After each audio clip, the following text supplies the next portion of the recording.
আসলে মানুষের কথা বলার ভাষা হারাইয়ে ফেলছে। এই যে মাইলস্টোন স্কুলে যে ঘটনাটা ঘটলো, প্রশিক্ষিত বিমানটা মাইলস্টোন স্কুলে আইসা ধাক্কা খাইলো, শত শত বাচ্চা মারা গেছে। আসলে আল্লাহ ভালো জানে তার মা বাবার মনটা কেমন, ধৈর্য ধরার তৌফিক দান করুক আল্লাহ।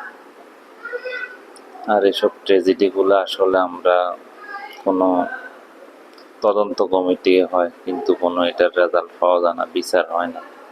যেমন রানা প্লাজা একটা ধ্বংসযজ্ঞ হইল, রানা প্লাজা ট্র্যাজেডিটা, এটারও এখন কি অবস্থা জানি না। তবে এখন এই ট্র্যাজেডির কারণে সরকারের পক্ষ থেকে আমি মনে করি যে 3 দিন ছুটি ঘোষণা করুক স্কুল কলেজ, আর কালো পতাকা উত্তোলন করুক 3 দিন।